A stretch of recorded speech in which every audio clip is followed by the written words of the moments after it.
que nós temos que responder é se na melhor UTI do mundo é possível manter uma pessoa em morte encefálica por tempo indeterminado. Eu queria, a propósito, dizer que eu fiz essa pesquisa numa reunião da Riggs há uns anos atrás, e 58% dos presentes votaram que sim, que era possível manter uma pessoa em morte encefálica por tempo indeterminado. O não entendimento de que a morte encefálica é um evento fugaz e que, muito bem cuidado e bem substituídas as funções que se perdeu com a morte encefálica, é possível manter o coração batendo e os outros órgãos viáveis por um tempo, em geral, menor que 48 horas, é fundamental para que a gente tenha argumentos para convencer uma família a doar. Próxima, Clô. Então, tem duas coisas que precisam ser entendidas para desmistificar o conceito de morte encefálica como um evento que pode ser arrastado. A primeira coisa é entender como é e por que ocorre morte encefálica.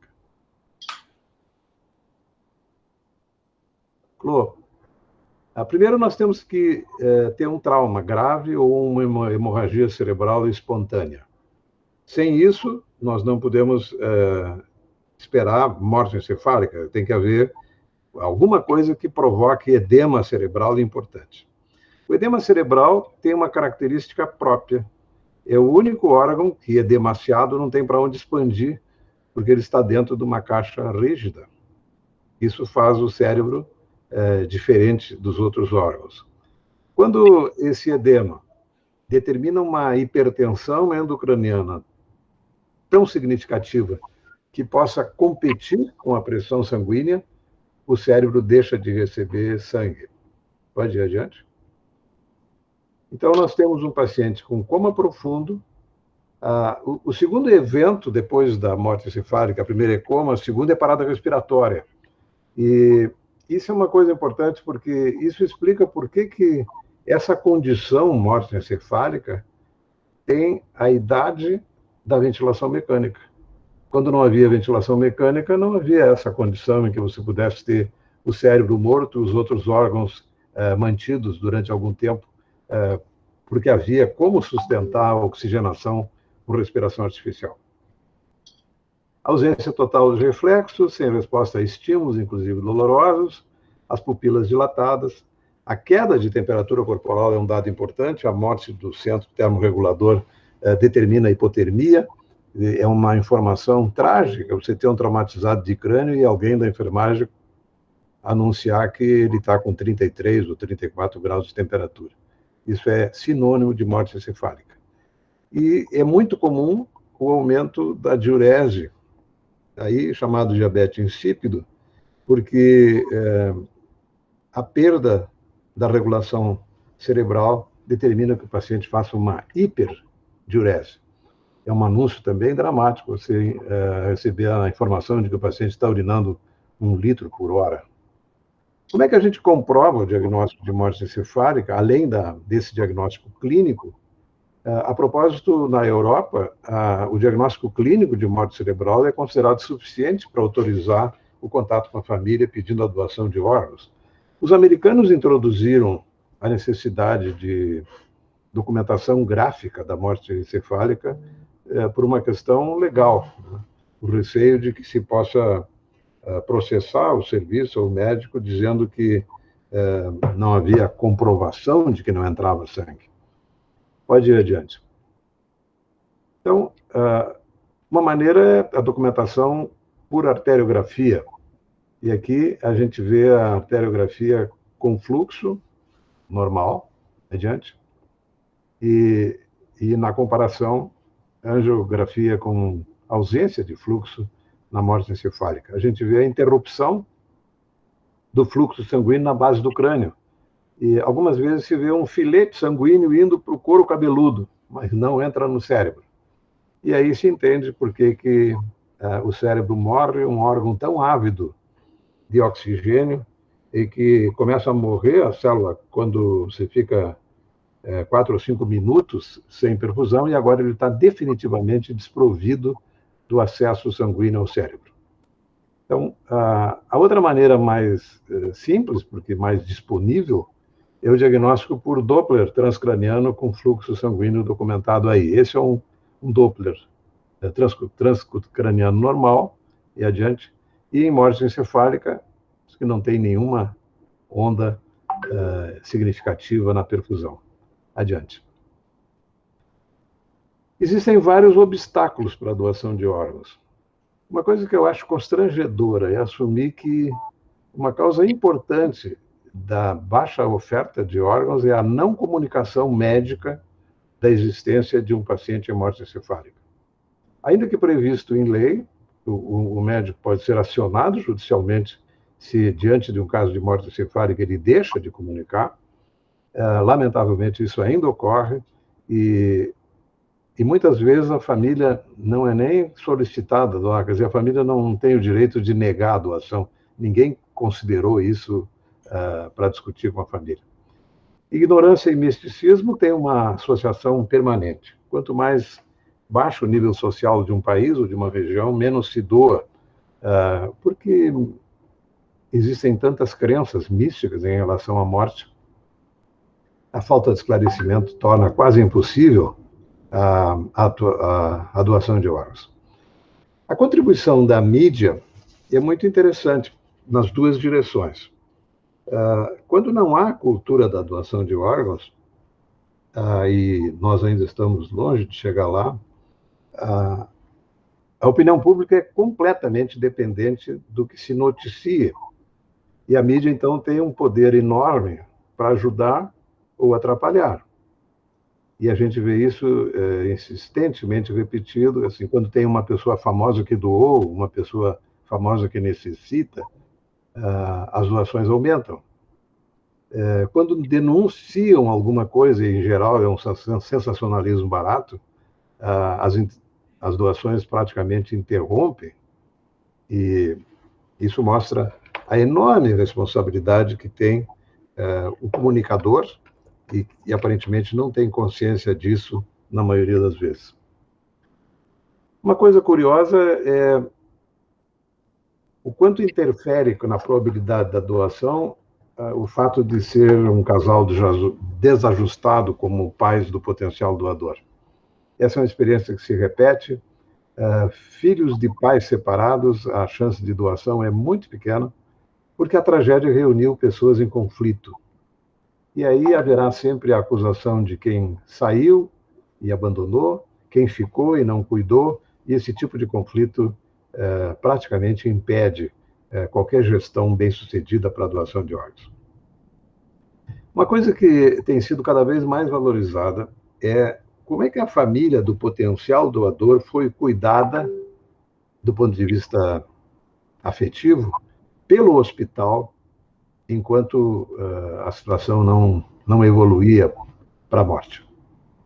E todos os grandes hospitais do mundo têm unidades de apoio às famílias que estão vivendo uma situação de iminência de morte, de grande sofrimento.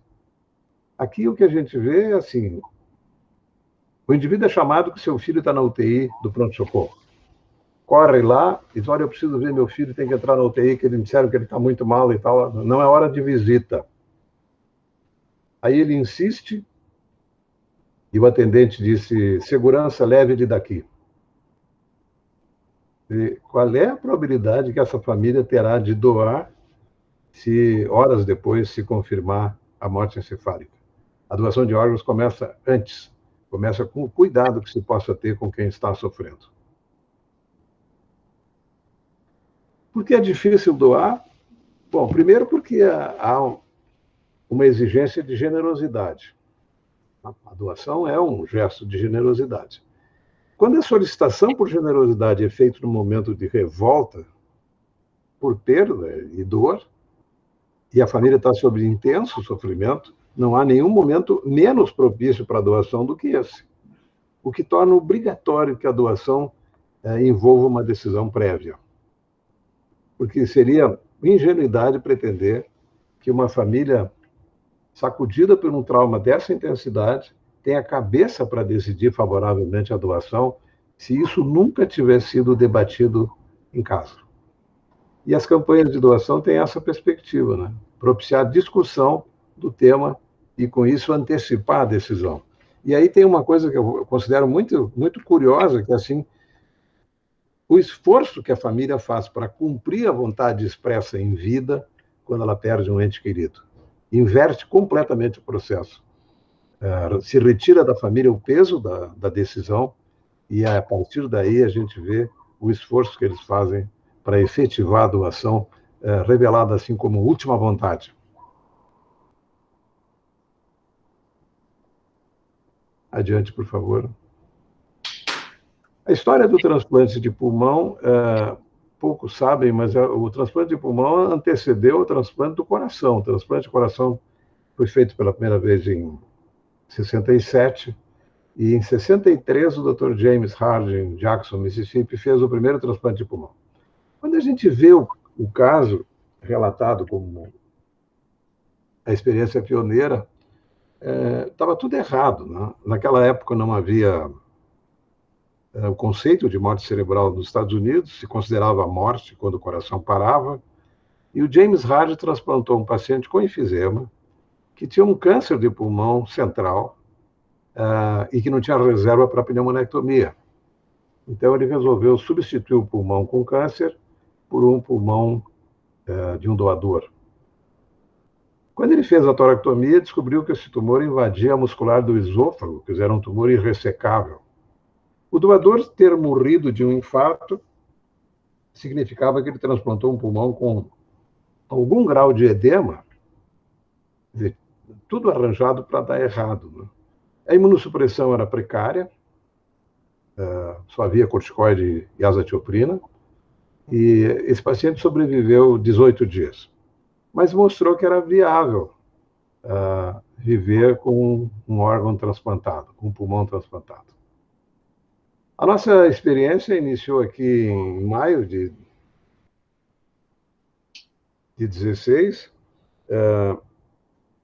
Esse ano nós vamos completar 32 anos do primeiro transplante de pulmão, foi o primeiro da América Latina, e foi uma experiência para mim inesquecível, porque envolveu vários aprendizados. Eu acho que o mais intenso de todos foi a descoberta do quanto uma coisa tão intensa, tão marcante, é um exercício de solidão absoluta. A cirurgia do transplante, até o momento em que se abriu o clamp e se viu que o pulmão funcionava, foi a cirurgia mais silenciosa que eu participei na minha vida. A partir do momento em que perfundiu o órgão, recuperou a saturação, tudo normalizou, foi, em contrapartida, a cirurgia mais barulhenta que eu já participei. Porque a partir daquele ponto todo mundo sabia o que fazer. Pode ir adiante. Esse foi o primeiro paciente. Era um homem de 27 anos, um agricultor do oeste de Santa Catarina. Ele tinha bronquiolite, quer dizer, uma complicação de uma pneumonia viral, tinha fibrose pulmonar, tinha 23% de capacidade pulmonar, era dependente de oxigênio há 3 anos. Essa radiografia da esquerda é a radiografia original. No centro, a gente vê uma cintilografia que mostrava uma perfusão anárquica dos pulmões. E à direita, o raio-x de um jovem de 24 anos, que poucos meses antes tinha se oferecido como voluntário para doação, numa época em que, aliás, no final de 88, o ano anterior, foi implantado no Rio Grande do Sul uma lei de doação voluntária, em que o interessado em doar colocava um selo de doador na carteira.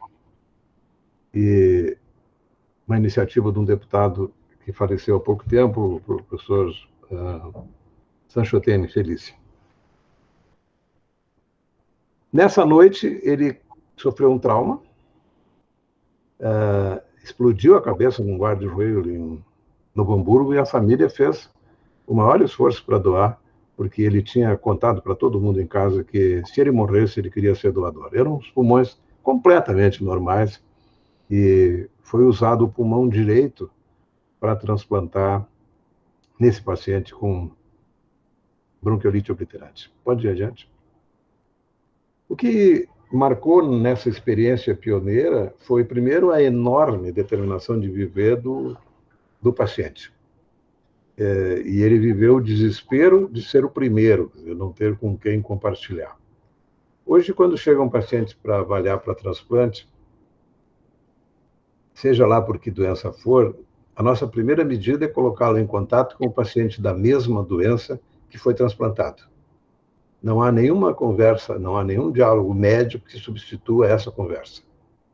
O paciente que passou pela mesma experiência de sofrimento e agora está feliz da vida de pulmão novo. Por outro lado, otimismo, esperança e coragem eram uma marca da personalidade desse jovem. Eu acho que ninguém podia ter escolhido um melhor receptor para a primeira experiência. E uma primeira experiência dessas tem um significado enorme, né? Porque transplante, você sabe, não é uma coisa que se possa fazer de maneira clandestina. E a visibilidade do transplante significa que a vida de quem se mete com o transplante nunca mais será a mesma, para o bem ou para o mal. Aconteça o que acontecer. Vocês veem aqui o raio-x dele 9 anos depois. Lembram daquela imagem que a distribuição de sangue no pulmão era completamente anárquica, e agora ele tem 90% da perfusão no pulmão transplantado à esquerda. E aqui a gente vê a figura maravilhosa do Villamir, aproveitando a sua vida de pulmão novo. Pode ir adiante? Em 93, 4 anos depois, nós fizemos o primeiro transplante bilateral. Os transplantes até então eram sempre unilaterais, e nós escolhíamos os pacientes para isso, porque a técnica do bilateral é mais complexa. Fizemos o primeiro bilateral em março de 93, adiante. Era um paciente de Araranguá, em Santa Catarina. Se vê ali a radiografia esquerda de pulmão completamente destruído, com bronquiectasias, desvio do coração para a direita, e ele foi transplantado bilateralmente. À direita a gente vê o raio-x do doador, que era um jovem de 15 anos, pulmões completamente normais. Adiante. Aqui se vê à esquerda, com o tórax aberto, uma incisão transversa, em que se vê os dois pulmões novos, já funcionantes. E à direita a radiografia 6 meses depois, com os pulmões novos. Adiante. Quem é o candidato a transplante de pulmão? Primeiro que é um paciente que tem que ter uma idade biológica, no máximo de 65 anos, que tem que ter uma pneumopatia que não tenha resposta a outros tratamentos, que não tenha outras comorbidades. Isso é importante porque o bom candidato é aquele que só não tem pulmão, o resto funciona bem. Tem uma expectativa de vida menor que 2 anos, e nós vamos ver que é possível estimar isso na maioria das doenças, e que tenha uma boa estrutura familiar e determinação de viver. A propósito, quando a gente começou a trabalhar com transplante, uma coisa que me chocou muito foi perceber o número de pessoas que não têm interesse em continuar vivendo. E quando você apresenta o que seria a preparação, a expectativa, o sofrimento, a necessidade de disciplina, você testa o valor que o candidato dá à sua própria vida. Porque o infeliz não entende que ele tenha que sofrer para voltar a essa vida pretensamente normal, né? Eu acho que é uma equação muito simples. Amor para dar, amor para receber. Não tem? Desinteresse total por qualquer forma de sofrimento em troca de qualquer pretensa conquista de qualidade. Eu já vi casos de pacientes que ultrapassaram todos os critérios de estimativa de vida porque eram bem amados. Eu tive um caso de um negro que eu me apaixonei por ele, era um magrinho, muito magro, e ele tinha uma capacidade pulmonar muito baixa, assim, menos de 15% de capacidade pulmonar, e ele várias vezes, durante 2 anos, era tipo sanguíneo B, uma desvantagem enorme na obtenção de doador, e ele várias vezes, eu acho que meia dúzia de vezes, pelo menos, ele internou em 2 anos, e cada vez que ele ia para a UTI, nós achávamos que dessa vez ele não escapava, e ele escapava sempre. Eu o encontrei um dia na saída de uma dessas internações, saída da UTI, E ele, muito orgulhoso, levantou o polegar e me disse: ainda não foi dessa vez, doutor. Aí ele conseguiu ser transplantado. Teve um pós-operatório maravilhoso, e quando ele estava para ter alta, eu disse: olha, Zé, tu vai ter que me explicar da onde essa energia para quebrar todos os recordes de sobrevivência com a reserva pulmonar que você tem. Ele resumiu assim: eu vou ter que lhe contar um segredo, então. A Ana Maria me disse que, enquanto eu vivesse, ela esperava por mim. A alavanca dele era a Ana Maria. Né? Se não fosse a Ana Maria, ele teria perdido o interesse em lutar por viver muito tempo antes. Uma coisa importante é que o critério para colocar alguém em lista de espera é quando ele tem uma expectativa de vida menor do que o risco do transplante. Quando a expectativa de morte sem transplante é maior do que a chance de morrer da doença, ele tem que. Esse é o critério para que ele seja listado. E em quase todas as doenças pulmonares é possível usar os critérios para estimar qual é a expectativa de vida sem o transplante. Eu coloquei quase todas, porque tem uma doença que a gente não tem essa possibilidade, que é a hipertensão pulmonar primária, porque muitos desses pacientes, em geral jovens, morrem subitamente por arritmias. E essas são contraindicações. A condição clínica instável, um erro grosseiro e frequente é conclamar o grupo do transplante de pulmão para ver se um paciente que está morrendo na UTI não pode ser transplantado, como se fosse possível. O comprometimento de órgãos que serão afetados pela imunossupressão, como fígado, rim, sistema nervoso central. A doença coronariana é uma causa importante, especialmente quando o candidato é portador de enfisema, porque muitos deles têm coração comprometido. A história de neoplasia com menos de 3 anos de evolução, nós temos que ter certeza que o paciente está curado do tumor que ele já tratou. A hepatite B é uma contraindicação. Se o paciente tiver hepatite C, ele tem que fazer uma biópsia hepática para avaliar a extensão do dano. A sorologia para HIV é uma contraindicação hoje considerada relativa, porque vários grupos de transplante já têm subgrupos de candidatos a transplante com HIV, para usar os órgãos dos doadores com HIV, que são relativamente frequentes, seguem lá usando o seu coquetel e têm uma chance de sobrevivência muito parecida com os pacientes normais. As más condições sociais, incluindo analfabetismo, também impactam negativamente na expectativa de sucesso, porque se o indivíduo, por exemplo, é tão pobre que ele mora numa casa que não tem saneamento, ele é um mau candidato e é possível que nós estejamos jogando fora um órgão de doadores escassos. Problemas emocionais, especialmente relacionados com drogas e muito especialmente com álcool, também são considerados contraindicação. A falta de cultura médica, ela repercute fundamentalmente no encaminhamento tardio. Encaminhamento tardio é a expressão máxima de falta de cultura médica em relação a transplante, porque ainda muitos médicos acham que transplante é terapia do desespero. E o transplante, como qualquer forma de terapia médica, terá muito mais chance de sucesso quando for indicada no momento adequado, com o paciente com alguma reserva orgânica. Adiante. Nós podemos fazer transplante unilateral, nós podemos fazer transplante bilateral, e transplante pode ser de lobos, nós vamos ver como é que se faz isso, ou cardiopulmonar. Por que se indica unilateral em uns, bilateral em outros? Basicamente, o critério mais grosseiro de separação é a doença ser supurativa. Nós não podemos transplantar um pulmão só de quem tem, por exemplo, bronquiectasia ou fibrose cística. O paciente morreria no pós-operatório de sepse, com a imunossupressão inevitável para prevenir rejeição. E essas são as doenças transplantáveis em diferentes tipos de transplante. Adiante. Esse é um modelo de indicação de transplante unilateral, é um paciente jovem com fibrose pulmonar idiopática, com um exagero grosseiro da doença à esquerda, o pulmão esquerdo, que normalmente é 45% do total, no caso dele era 24%, e um ótimo candidato para transplante unilateral esquerdo. Pode ir adiante. A fibrose pulmonar idiopática, como uma doença seca, ela pode ser transplantada um lado só, sem risco de contaminação. É extremamente raro que o paciente desenvolva fibrose no órgão transplantado, e é uma muito boa indicação de transplante unilateral. A gente vê aqui o pós-operatório com um grande pulmão transplantado à esquerda, né? E a tomografia mostrando a diferença grosseira entre o pulmão direito nativo e o pulmão esquerdo transplantado. Adiante.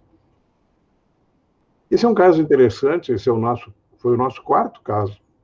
Era uma artista plástica com fibrose pulmonar muito severa, submetida ao transplante de pulmão esquerdo de um doador muito maior do que ela. E ela ficou com o tórax completamente assimétrico. Vejam o tamanho do pulmão colocado à esquerda na comparação com o pré-operatório. Isso lhe deu o benefício de uma função pulmonar que chegou a 90% do previsto, apesar de ter transplantado um pulmão só. E a gente brincava com ela que com esse pulmão enorme à esquerda, se ela fosse boiar na piscina, ela ia boiar sempre com o lado esquerdo para cima. Pode ir adiante. Esse é um outro caso especial para a indicação de transplante unilateral, agora à direita. Se vê nessa médica de 38 anos, que era do Piauí, uma mulher muito pequena, ela tinha 1,47 m, e tinha fibrose pulmonar avançada, dependendo de oxigênio, e a participação do pulmão direito era só 18%. Aqui vocês veem a radiografia da direita, pós-operatório, 9 meses, adiante. E aqui a radiografia de 7 anos depois. Aliás, o transplante unilateral em fibrose tem permitido acompanhar a história natural da doença, porque você tem um pulmão do lado oposto para garantir o paciente vivo, enquanto a fibrose progride no pulmão nativo.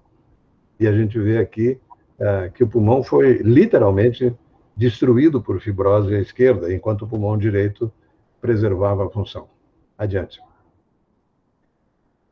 Esse é um transplante obrigatoriamente bilateral, apesar do enfisema ser aí uma doença seca. É um paciente que tem uma tremenda hiperinsuflação, vejam que ele tem um tórax arredondado, o diafragma está invertido, tem um pectus carinato, e tão inflado que está o pulmão, uma mulher jovem com deficiência de alfa-1 antitripsina, que é uma forma de enfisema mais precoce. Adiante. Pré- e pós-operatório de um transplante bilateral, obrigatoriamente bilateral. Adiante. Essa é uma outra situação de transplante bilateral, que é o paciente que tem doença supurativa. Essa é uma menina de 22 anos com fibrose cística, com exagero de destruição pulmonar à direita, dependendo de oxigênio, com 22% de capacidade pulmonar e a participação mínima do pulmão esquerdo. Ela recebeu os órgãos desse doador da direita, que era um jovem de 19 anos com pulmões normais e um PaO2 de quase 500 milímetros de mercúrio, com apenas 2 dias de intubação traqueal. Adiante. Aqui a gente vê na sequência, no pós-operatório, o raio-x e a tomografia pós-operatória dessa menina. Adiante. Uma questão importante, e é muito comum que os pacientes perguntem, quantos tem na minha frente? Essa pergunta a gente ouve muito. E, na verdade, existem tantos parâmetros para selecionar quem vai receber o órgão, que muitas vezes a gente não chega no fim da lista, considerando que o fim da lista é o tempo de lista de espera. Porque a primeira coisa é o tipo sanguíneo. A segunda coisa é o tamanho do doador receptor, porque nós não podemos colocar os órgãos de um doador de 1,80 m num paciente de 1,60 m. A compressão mecânica do coração inviabiliza isso. A necessidade do receptor no transplante unilateral é outro critério, porque muitos dos nossos potenciais doadores não têm os 2 pulmões aproveitáveis. E quando o receptor precisa do pulmão direito, e é esse exatamente o pulmão preservado, em boa condição, esse vai ser selecionado para receber o órgão. É menos candidato a ser transplantado quem precisa de 2 pulmões, pela frequência com que pelo menos um dos pulmões do doador tem algum problema. E é por isso que se dá preferência ao candidato de transplante bilateral em igualdade de condições, em tempo de espera igual, porque ele tem menor chance de conseguir um doador, dada essa dificuldade de encontrar um doador com 2 pulmões normais. O critério de gravidade é usado menos vezes, porque não está previsto pelos critérios da Câmara Técnica do Ministério, mas é uma coisa razoável, né? E o tempo na lista de espera é um critério importante. Adiante.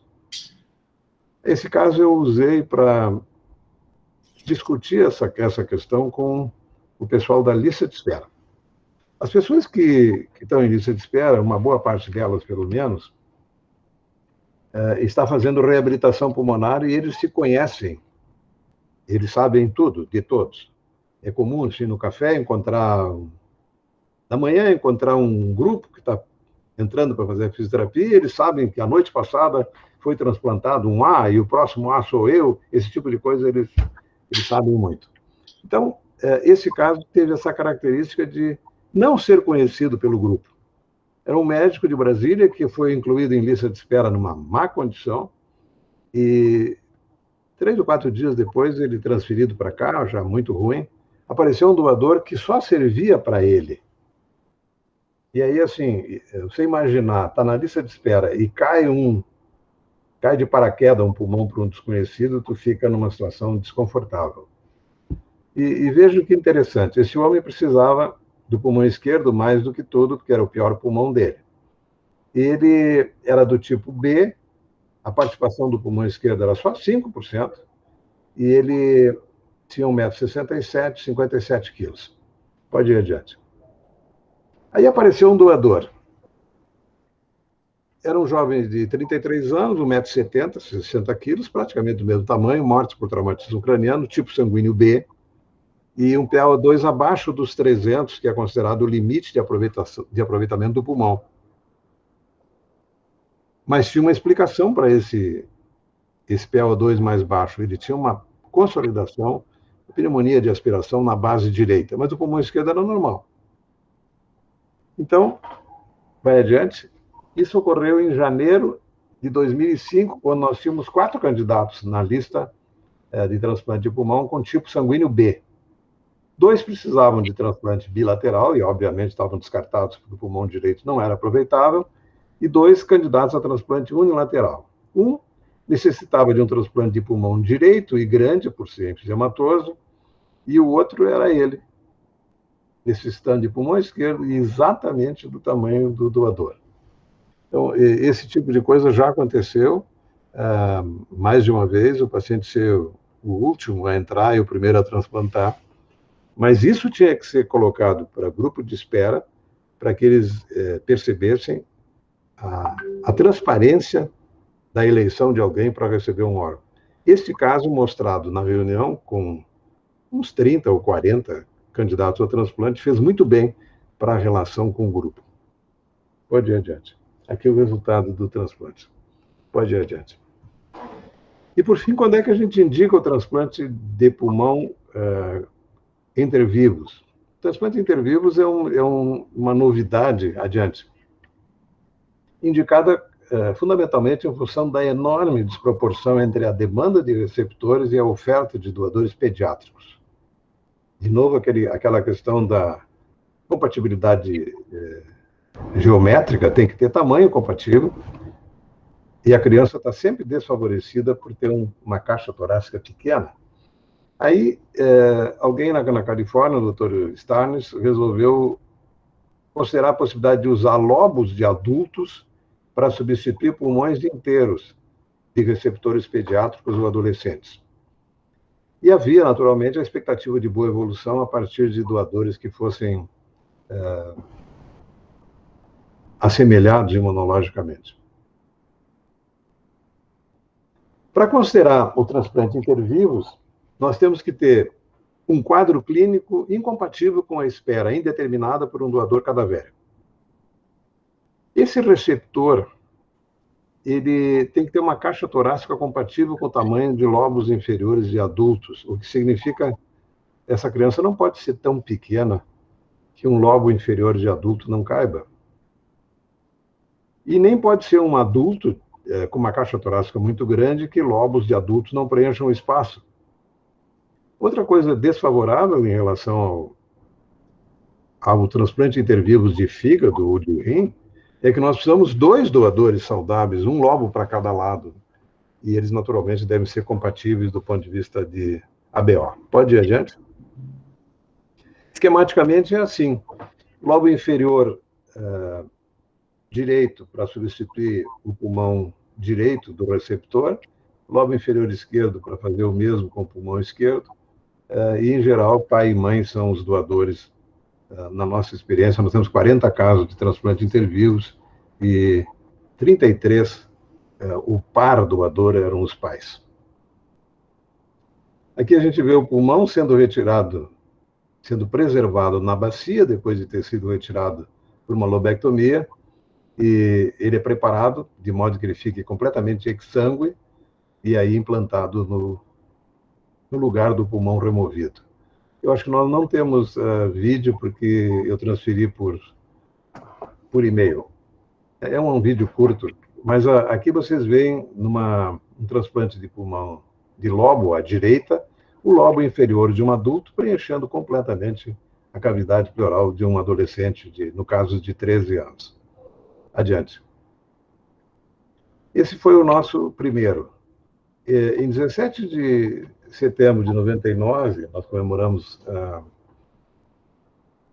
em 2019, 20 anos desse transplante.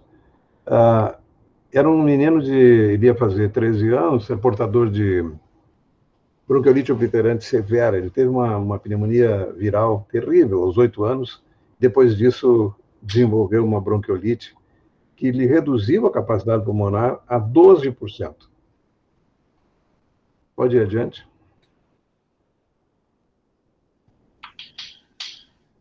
Aqui é a expressão do sofrimento, né? 12% de capacidade pulmonar, hiperinsuflação tremenda, essa posição clássica de hiperinsuflação, sempre com os ombros elevados, e ele dormia acocorado assim há 3 anos. Ele não suportava deitar, porque ele gritava de dispneia devido àquela hiperinsuflação. Pode ir adiante. Esse é o raio-x típico da hiperinsuflação. Veja que ele tinha uma inversão do diafragma e um pectus carinato por hiperinsuflação. Ele recebeu o lobo inferior direito do pai, o lobo inferior esquerdo da mãe. Pode ir adiante. Aqui a gente vê 2 anos e meio, ele tinha crescido 11 centímetros e o pulmão tinha aumentado 390 ml. Aos 29 meses, ele tinha uma capacidade pulmonar normal. Com 4 anos do transplante, ele era um adolescente de tamanho médio, função pulmonar inalterada. Adiante. Essa é uma questão importante. O pulmão cresce ou expande compensadoramente? O que se sabe, com certeza, e se demonstrou isso pelo acompanhamento tomográfico da árvore brônquia, que o pulmão, mesmo maduro, de fato, ele cresce num receptor que contém ainda o hormônio do crescimento. Então, ele acompanhará o crescimento do receptor. Essa é a radiografia de 4 anos, função pulmonar normal. E esse raio-x que eu acho muito bonitinho, a comparação do... Pode ir adiante. A imagem do sofrimento antes do transplante, e 15 anos depois, quando ele se formou em direito. Adiante. 10 anos e 21 anos do transplante com vida normal. Pode ir adiante. Uma coisa importante é que... Qual é a perda de quem doa, né? O levantamento, e foi um trabalho que serviu para a tese de mestrado do Spencer, é que a perda funcional dos doadores normais, eles só são doadores porque eram normais, é de cerca de 16%, que é uma perda imperceptível. Nós temos os 80 doadores para os 40 interviews, todos voltaram à atividade normal. Os órgãos adultos crescem no receptor pediátrico, isso é uma observação repetitiva, desde que o receptor ainda esteja na fase de crescimento. E a permanente ameaça a esse programa é a morbimortalidade do doador. A morte de um doador certamente encerra um programa desses, por todas as coisas éticas que envolvem. Existe um consenso ético de que ninguém deve doar órgão para ninguém, sob nenhum pretexto. Quando a gente tenta explicar isso para um pai ou uma mãe, eles nos olham com uma cara muito estranha, como quem lamenta que esse doutor não tenha filhos, né? E aí não entende o que um pai ou uma mãe é capaz de fazer para salvar sua cria. Pode ir adiante. A experiência atual de transplante de pulmão no Brasil e Porto Alegre, pode ir adiante. Até junho do ano de 2020, nós tínhamos 1.333 casos transplantados no Brasil e 674 na Santa Casa, exatamente metade da experiência brasileira foi transplantada na Santa Casa. E esse é o resultado. Desde 2012 que se chegou a em torno de 90% de sobrevida no primeiro ano. E esse número está sendo mantido. Pequenas oscilações, raramente ultrapassando 90%, mas praticamente nunca baixando de 80% no primeiro ano. Pode ir adiante? Para terminar, eu gosto muito dessas duas frases. Que a morte da esperança é a mais definitiva de todas as mortes e que a maior tragédia do homem é o que morre dentro dele enquanto ele ainda está vivo.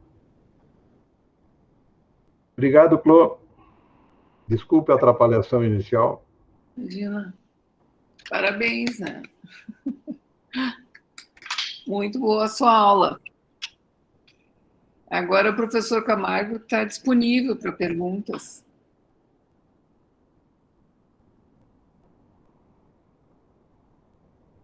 Eu queria fazer um comentário, Camargo. Claro que as UTIs, os hospitais, tendem a ser humanizados, né? É necessário uma humanização hospitalar. Mas sabe que esse momento do Covid, né? Não que o doador não pode ter Covid, mas assim, as pessoas não podem acompanhar os seus familiares, né? E isso aí é uma das causas de dificuldade na doação dos órgãos. Com certeza, isso é um empecilho. Uhum. Eu gostaria de perguntar também, aproveitando o gancho da professora, como está o serviço do transplante pulmonar agora, durante a pandemia?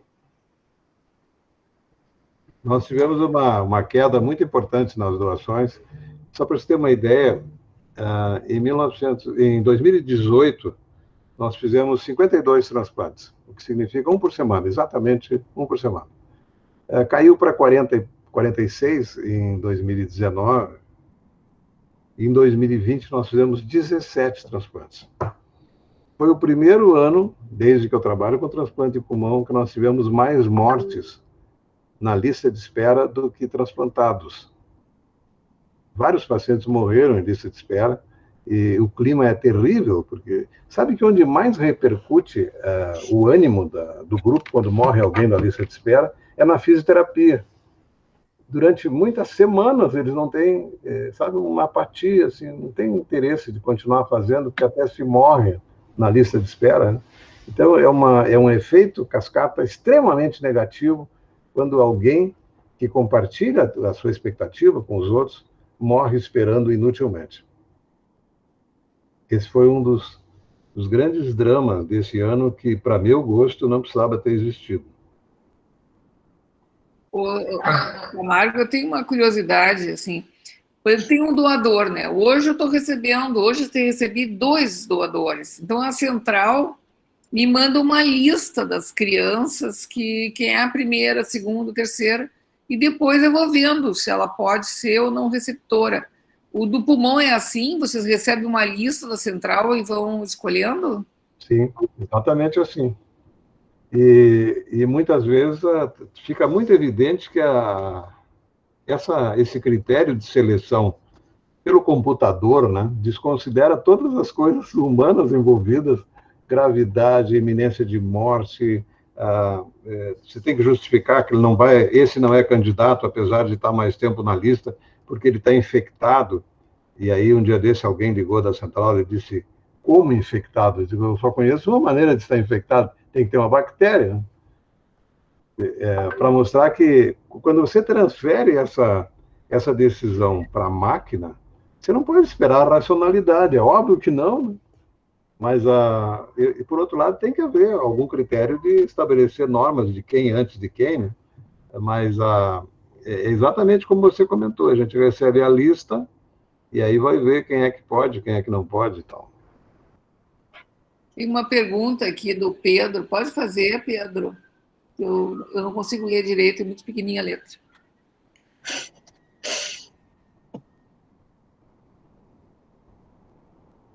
Me escutam? Sim. Fala, Pedro. Primeiramente, obrigado pela aula, professor. Foi excelente, muito agregadora. E a minha dúvida é se, no caso de um doador com morte encefálica, se seria retirado o lóbulo do pulmão para sanar a necessidade de um receptor infantil. Isso tem sido feito nos Estados Unidos, especialmente, onde tenha muito mais doador do que aqui. É razoável você usar o lobo inferior e o lobo inferior do mesmo doador para trocar os órgãos os pulmões inteiros de uma criança ou de um adolescente, né? A questão que se coloca aqui é a quantidade de gente dependendo de um pulmão inteiro e você fica jogando o lobo superior fora, né? Então, isso é um conflito. Por outro lado, eu já fiz isso. Assim, não, nós temos um doador que é pequeno, serve para a criança ou para o adolescente, e aí a família estava determinada a doar, já estava tudo combinado, pai e mãe doariam, e a pergunta que me colocaram é assim, mas a gente sabe que os resultados do ponto de vista imunológico são melhores quando é um familiar. Veja o conflito que cria nisso, né? Se a evolução não for boa, por rejeição reiterada, você fez uma má escolha, e é uma escolha feita no escuro. Então tem essa questão não bem resolvida, mas a nossa tendência é sempre que o candidato a transplante intervivos está sendo preparado, porque esse é um transplante eletivo, né, com tudo marcado, hora segunda-feira, 8 da manhã, todo mundo bem dormido e descansado e tal, mas quando está todo mundo se preparando para o transplante, o receptor está em lista de espera para doador cadáver, né? E nós já tivemos 2 pacientes que foram transplantados com doador cadáver, porque surgiu um improvável doador enquanto ele esperava a preparação.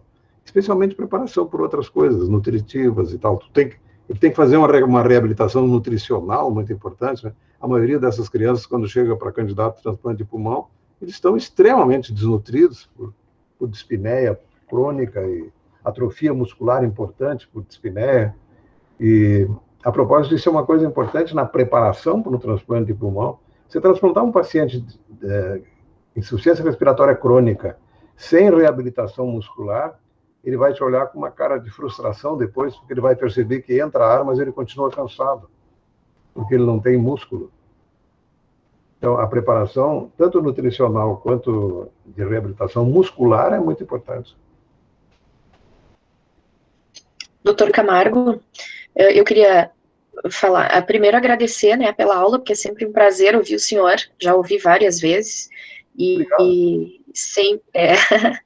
sempre muito bom, inclusive no programa do Jô Soares já lhe vi também.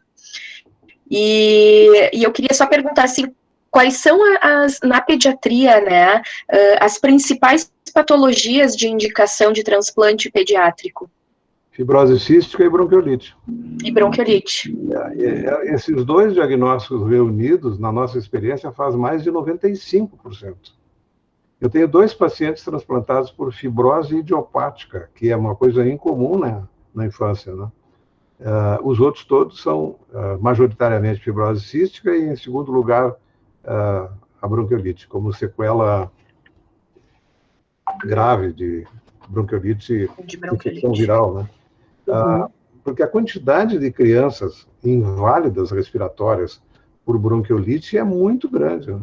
Especialmente em regiões que faça muito frio e eles estejam expostos à pneumonia viral, né? Vários centros têm dezenas de crianças que são literalmente inválidos do ponto de vista respiratório. E o principal vírus, o VSR? Você sabe que essa indicação de transplante nesses pacientes tem uma coisa interessante. Você pode usar órgãos ou lobos um pouco maiores, porque essas crianças, às vezes, assim, com 6 ou 7 anos, eles têm uma caixa torácica de 12 ou 15, né? É aquele barrilzinho com uma dispneia absurda, né? E uma caixa suscetível a receber um órgão um pouco maior por conta da hiperinsuflação pulmonar. Ok, obrigada, doutor. Tem alguém mais perguntas? Oi, posso fazer uma pergunta? Já Boa fez? tarde. Já fez uma? Nós pedimos que quem pergunte, pelo menos abra a câmera para o doutor Camargo conhecer o interlocutor. Vou abrir minha câmera para o doutor Camargo ver o interlocutor. Prazer, doutor Camargo. Sim.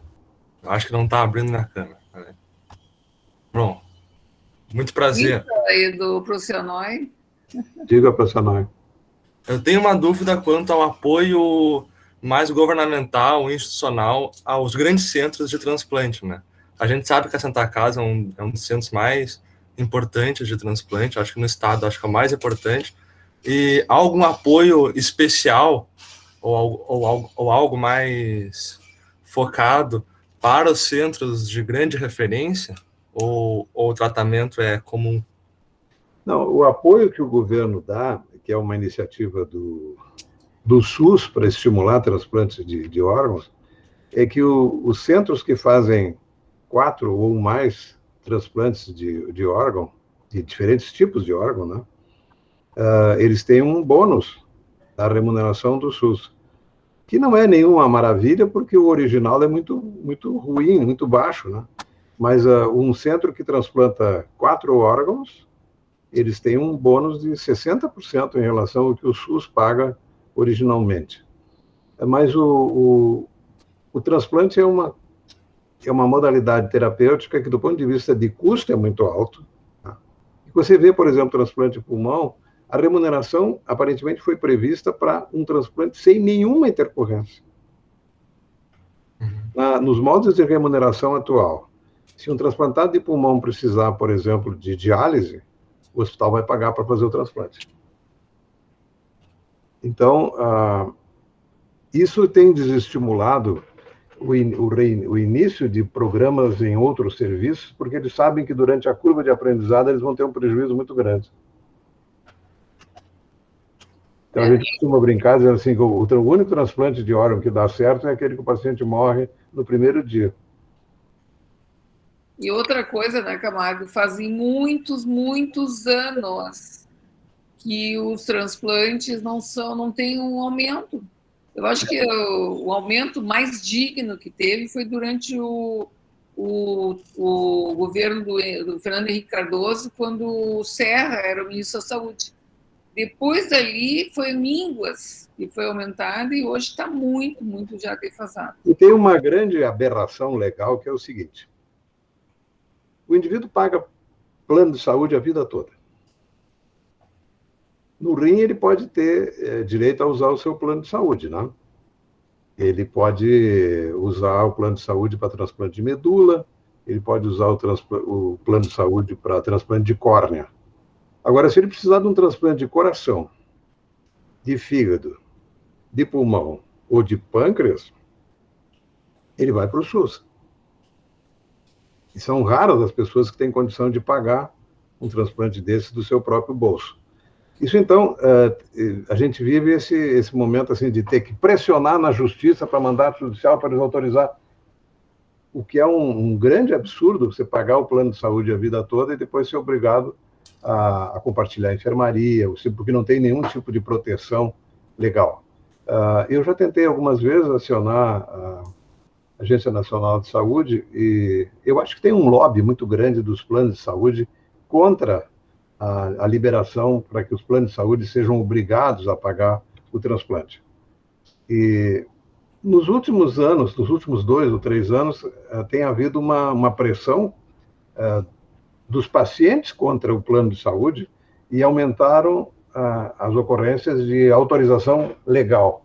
O juiz autoriza um pagamento obrigatório, o paciente vem para o hospital, faz a avaliação e entra com um mandato judicial e ele vem com um documento autorizando que o plano de saúde pague.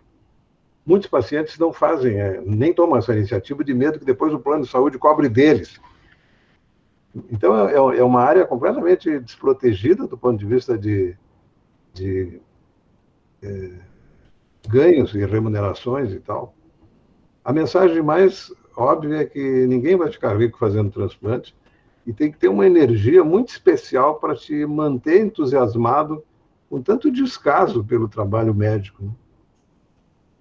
O problema é que a gente vicia, né? A gente não consegue não fazer, e tem uma energia tão boa, né? Sabe como é que eu sei que a energia é especial, Flor? Eu nunca vi um transplantador bocejar na madrugada. Tem uma energia boa lá, tem uma adrenalina lá, uma coisa muito boa.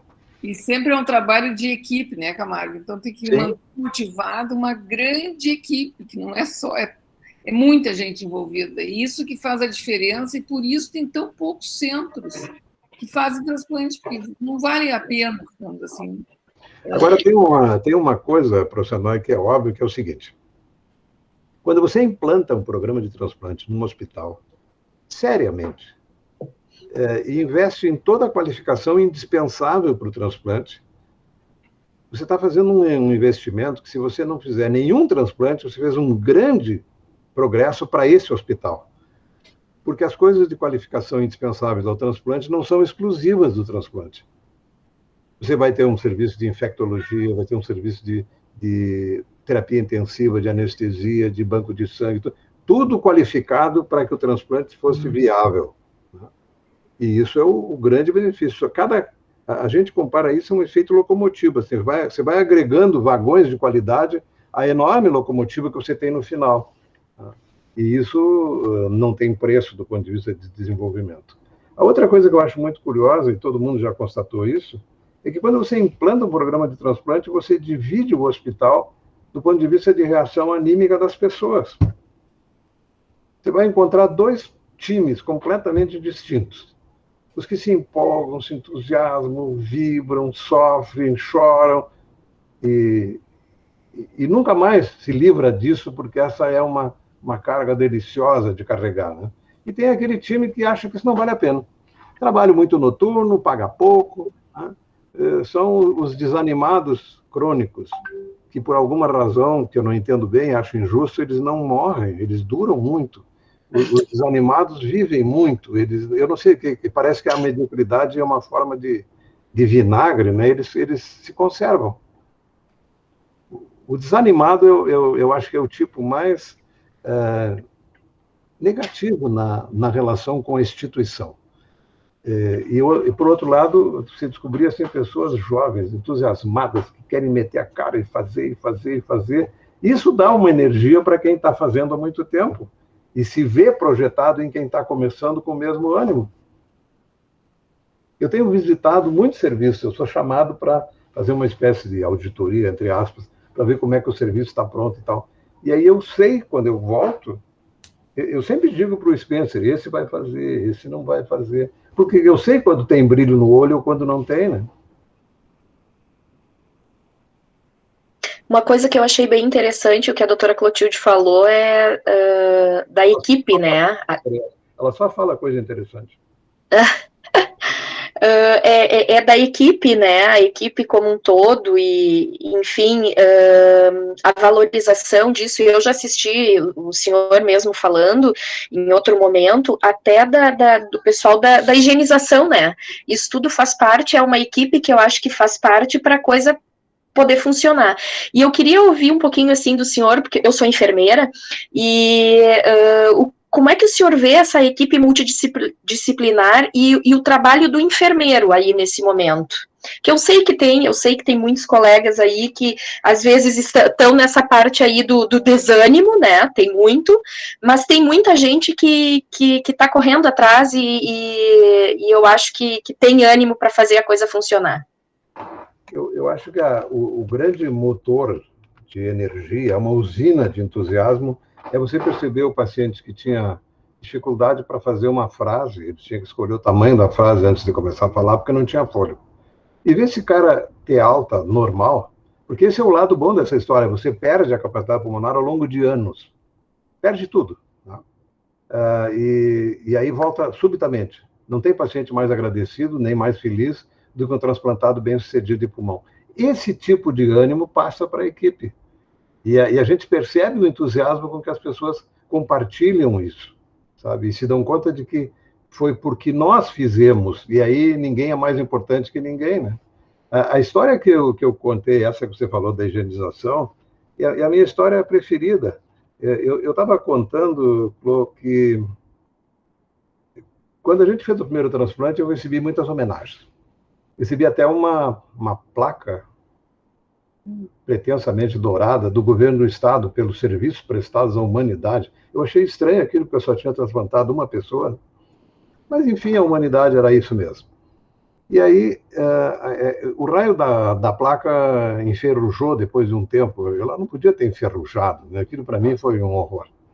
Então, quando eu tenho que recapitular, e eu fiz isso quando nós comemoramos os 30 anos, o que foi a experiência mais gratificante era a Liduína, que era a faxineira do bloco. Esse nome mesmo. Né? A Liduína é inesquecível. Quando a gente fez a festa dos 30 anos, ela foi homenageada, ganhou uma placa por esse episódio. E ela tinha 85 anos, aos 30 anos, né? Ela chorou muito, foi uma coisa muito bonita. Mas a Liduína era a faxineira do bloco. E ela saía às 5 da tarde, todos os dias. Ela chegava de manhã, trabalhava até fazer um intervalo de meio-dia, 5 horas ela ia embora. E ela ouviu falar que teria talvez um transplante naquela noite. Às 8 da noite ela voltou. Ela voltou e quando eu quis saber o que ela estava fazendo lá, ela me disse, doutor, eu fui para casa, tomei banho, jantei, fiquei pensando assim, não é justo que uma pessoa estranha faça a faxina do bloco do primeiro transplante de pulmão da América Latina, sendo eu a faxineira do bloco há 18 anos. E aí eu voltei, dispensei a moça e vou ficar aqui porque eu quero ajudar. Isso, para mim, foi a maior homenagem que alguém podia fazer. Claro que uma Liduína não cai no colo de ninguém, né? A Liduína era festejada sistematicamente. Cada vez que a pesquisa de germes nos ralos das pias do bloco cirúrgico estava em ausência de germes, nós festejávamos a Liduína. E quando ela conseguiu o recorde de 16 pesquisas consecutivas negativas, ela soprou uma vela numa torta que tinha lá o número 16 para ela comemorar. Ela se sentia parte. Né? E eu acho que aí começa a verdadeira construção de um grupo uniforme, uníssono, e as pessoas se sentem igualmente importantes, a ponto de passar uma noite em claro. Ela fez a faxina do bloco às 6 da manhã, ela só faltava dançar amarelinha, limpando os ladrilhos do bloco. Ela estava eufórica de ter participado daquele jeito. Mas isso, evidentemente, é indispensável. Né? As pessoas que não se sentem parte, elas rendem muito menos. Né? Quando você se considera e se percebe importante, e se perceber indispensável, então, muito mais ainda, aí você conhece o valor real de cada pessoa separadamente. Isso aí. Então tá, eu queria agradecer muito ao Camargo, acho que foi excelente a aula e conversar com uma pessoa experiente e com essa história toda e que entende as pessoas e sabe verbalizar os seus sentimentos. Né? Muito obrigada, Camargo. O Camargo é meu parceiro desde 2006. Então, essa disciplina também é uma doação dos parceiros. Todos os professores, uns já morreram, né? Quem não morreu está aqui, desde 2006 e mais os novos que nós fomos agregando. Eu adoro esse critério de abandono. Morte. Parece o critério mais definitivo e seguro. Tá bem. E nós temos o autógrafo aquele ainda. Então, comprei hoje, comprei hoje. Tá bem. Então, Camargo, agora... Olha, o Christian lá também vem. Muito bom, muito obrigado. Agora nós vamos passar, Camargo, por um momento que, para mim, é o melhor também. O critério final de avaliação desses alunos é eles fazerem um projeto. Então, nós temos 2 grupos de alunos, um de pós-graduação, que se associa ao grupo dos primeiros anos da faculdade. No grupo de pós-graduação, eles têm um projeto de o que eles podem fazer na profissão deles para ajudar o processo de doação e transplante. E o grupo da graduação, o que eles pensam em fazer para aumentar as doações e, enfim, melhorar os transplantes. Então, agora, quais são as ideias dele, e depois eles vão apresentar posteriormente.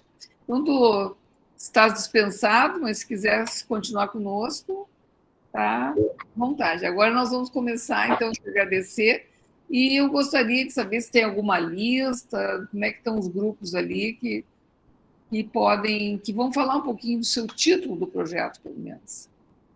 Quem é o primeiro?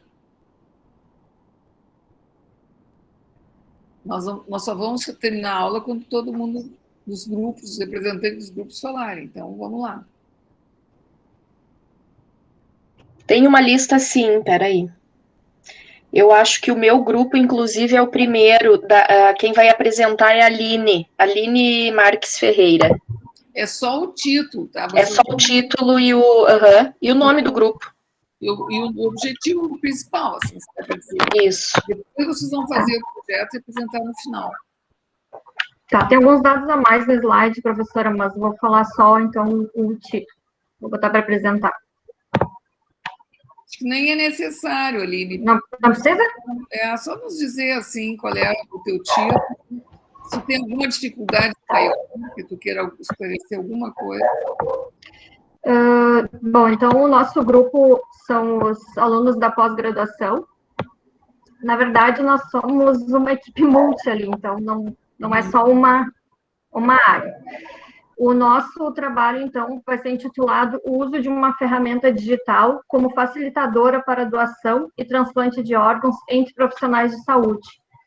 O nosso objetivo com esse trabalho é promover a informação sobre a doação e transplante de órgãos através do desenvolvimento de uma página informativa com acesso via QR Code, que a nossa intenção, então, é colocar cartazes nas UTIs com esse QR Code como atrativo, né? E aí os profissionais da saúde poder acessar, então, essa página com informações sobre doação e transplante. Muito bem. Tem mais algum grupo da pós-graduação? Ou vocês são todos contemplam todos? Ficamos todos num grupo só. Todos num grupo só. Uhum.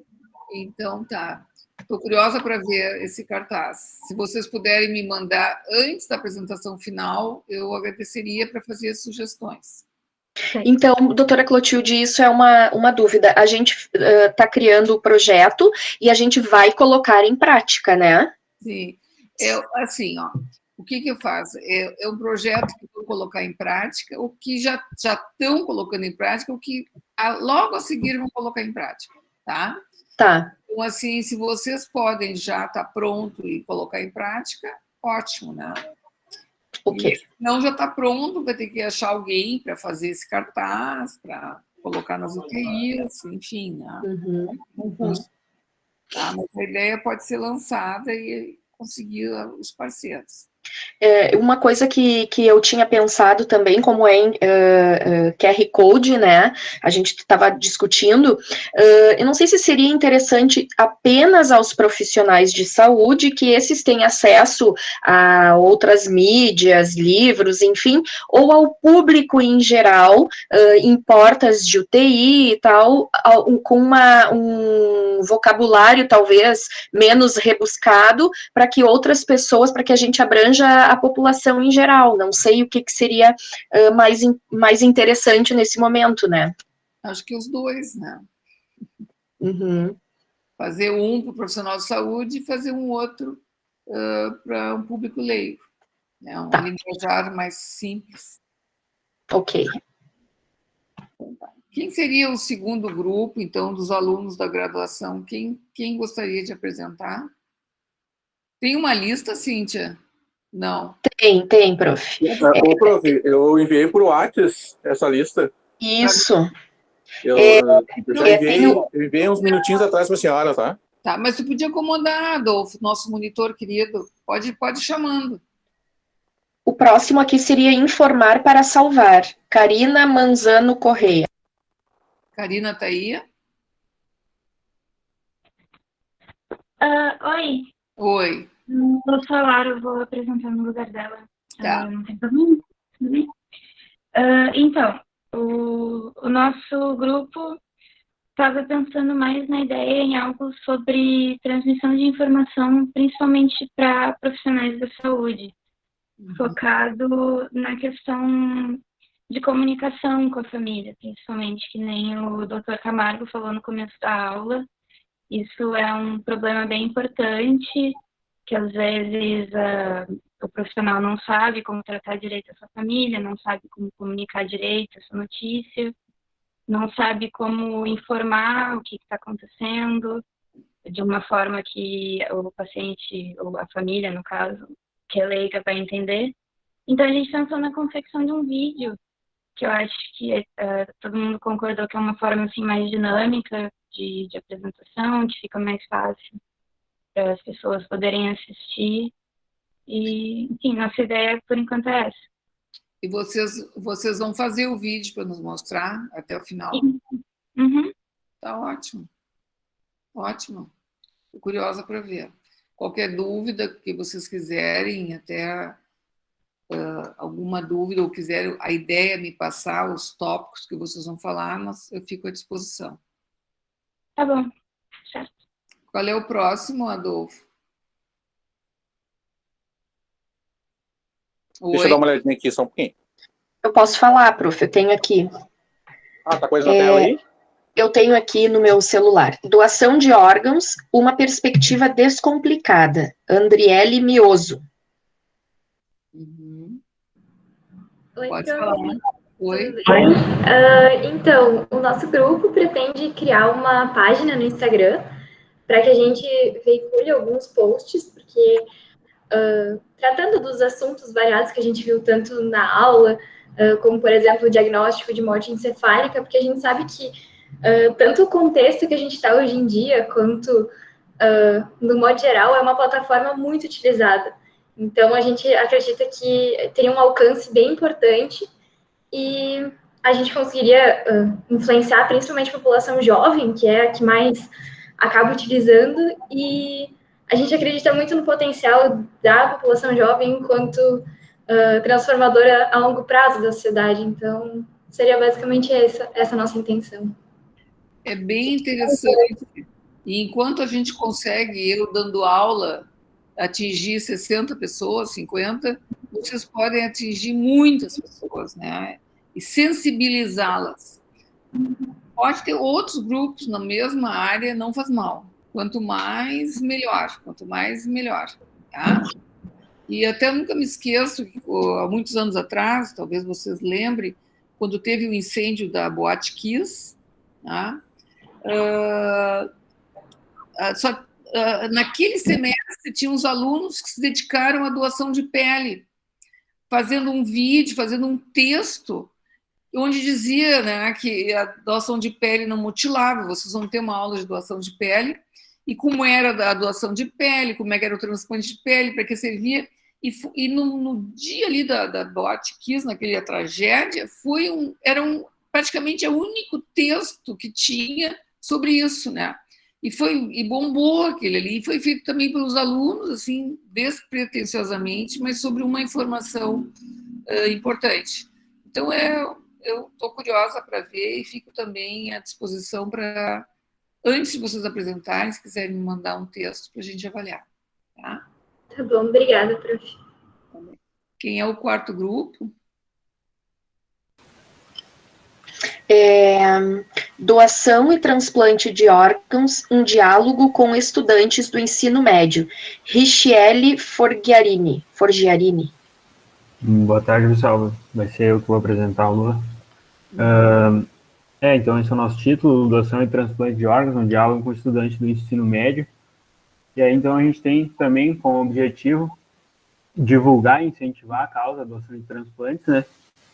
E pensando nisso, o nosso grupo escolheu também como público-alvo estudantes do ensino médio, que é um momento que estão formando opinião, né? Então a gente vai buscar, através da informação, trazer bons frutos para essa causa da doação de transplantes. E aí também a gente não quer só também divulgar, a gente quer testar o conhecimento para ver o que se pensa nessa idade sobre doação, quais são as dúvidas. E aí, para cumprir esses objetivos, a gente pensou no projeto fazer inicialmente um pré-teste com esses alunos, para ver quais são as principais dúvidas ou informações errôneas que eles têm sobre isso. Aí, sobre isso, dá uma explicação, uma apresentação de esclarecimento, e aí, após isso, fazer uma dinâmica mais lúdica, através de aplicativos, muito usados hoje nesse EAD, né, o Kahoot e outros, para enquetes, e ver quanto foi absorvido as informações e se precisar fazer uma nova explicação para reafirmar os conhecimentos que o grupo tem intenção de passar. Seria mais ou menos isso. Está com o microfone desligado, professor. Vou dizer uma coisa bem importante, tá? Eu vou agora, terminando essa aula, agora às 7 horas, eu vou dar uma aula para a Universidade de Pernambuco, porque lá eles estão inaugurando uma disciplina, não similar à nossa, mas também na área, uma disciplina de retirada de órgãos, tá? Para cirurgiões, de órgãos para transplante. E é o seguinte, eu vou falar sobre a nossa disciplina e vou dizer o seguinte, a nossa disciplina dá muitos frutos. Nós já escrevemos livros, já teve um aluno premiado e ganhou a passagem para apresentar no Canadá, num congresso internacional, de um trabalho que ele fez na disciplina. Então, eu ia dizer o seguinte, Lua, se vocês fizerem tudo certo e correndo, e todo mundo vem correndo, sim, fazer rápido, tem o congresso da BTO agora. Se vocês conseguirem enviar esse questionário, dar informação e fizer um pós-teste, nós podemos inscrever esse trabalho para o congresso da BTO. Tá? E isso aí, às vezes, da publicação. E a outra coisa que eu ia dizer para vocês, que hoje em dia, na avaliação da residência, é a prova e o currículo. O currículo é pouco, mas conta pontos, apresentação em congresso, publicações durante a formação acadêmica. Então, é uma oportunidade para vocês, não percam essas oportunidades. E se vocês pegarem com afinco essa ideia, quem sabe se pode até apresentar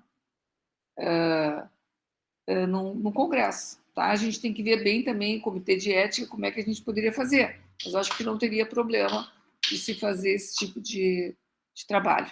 Tá? Pensem na ideia, agilizem, façam bem direitinho esse projeto, que eu acho que esse aí é um trabalho que tem pré-teste, pós-teste, pode ser que seja aceito para apresentação e até publicação no congresso da BTO. Tá? Certo, vamos conversar com o grupo e a gente... Tá. Obrigado, prof. Tá bom, parabéns. Quem mais? Cíntia.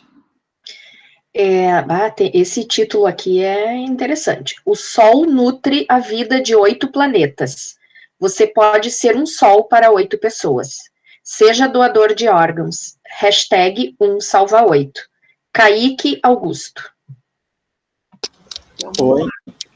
Então, a nossa proposta também é criar um Instagram, tendo em vista que é a plataforma que está dando mais engajamento, e onde tem uma população mais ativa, né? Com conteúdos mais interativos, que façam as pessoas engajarem no Instagram e compartilhar, né? Com a prioridade é ter posts que as pessoas compartilhem, né? Não só olhem e tenham aquela informação. Assim, interajam, possam comentar o post e compartilhar com mais pessoas o possível, né? Para poder abranger o maior número de pessoas. E é um Instagram também, seria o projeto.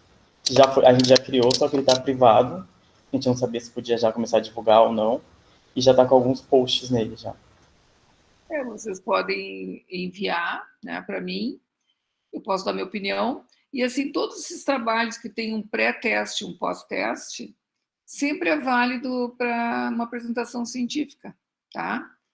Eu só teria que conversar, e vou falar isso logo, para ver se a gente consegue uma validação do comitê de ética. Mas é um outro trabalho que também pode ser motivo de apresentação em congresso, tá? Desde que tu tenha sempre um resultado. Às vezes também falar sobre uma experiência também é válido, tá? E esses congressos que vão ser online, muitos vão ser online, também tem essa possibilidade de não precisar viajar, não ter custo, poder apresentar um trabalho, tá? Os parabéns, a gente fica à disposição. O outro grupo... O papel da extensão universitária na criação de uma cultura doadora em adolescentes. Daphne de Souza. Oi, prof. Oi. Então, o nosso público-alvo é os adolescentes. Abre a tua imagem. Ah, tá, desculpa. Estão vendo? Sim. O nosso papel o nosso público-alvo é os adolescentes, focando também no ensino médio. E a gente tinha, na verdade, a gente viu agora o nosso grupo que a gente tem uma ideia parecida com a do grupo do Luan, porque a gente também quer focar nos adolescentes e fazer aplicação de pré-teste e pós-teste depois, durante o decorrer. Só que o nosso intuito era, primeiro, criar um projeto de extensão, e a partir desse projeto de extensão, focado em doação e transplante de órgãos, a gente selecionar algumas escolas no município de Porto Alegre e aplicar isso indo diretamente nas escolas. Então, falar com algumas turmas e fazer essa aplicação de pré-teste, daí dar a aula referente ao assunto, depois um pós-teste, e ainda, se possível, a gente queria ver com alguma parceria, talvez com a Liga Acadêmica, ou mesmo com a senhora, coordenadora do curso, para levar algum paciente transplantado para ir fazer uma roda de conversa com esses alunos. E daí, a partir disso, a gente tentar criar uma cultura doadora, claro que é a longo prazo, não a curto prazo, mas criar essa cultura doadora com os jovens. Tá fechado, prof. Bem interessante. E a Glacida Carta, né, que trabalha com escolas e fala sobre a cultura doadora, pode também ajudar vocês a ser parceiras, né? Isso é um trabalho mais a médio e longo prazo, mas pode ser bem interessante ter bons resultados também, tá? Estamos no apoio e talvez juntar até com a Glaci para ver as escolas. Também não é assim, vou fazer nas escolas, né? Vocês têm que conseguir fazer nas escolas, né? Era o projeto, né? É o intuito, no caso. Eu não sei se quem está gravando, eu acho que, não sei se juntou junto com a aula, acho que poderia parar de gravar. Acho que está junto com a aula, prof. Pois é, melhor parar então, senão fica muito longa a aula.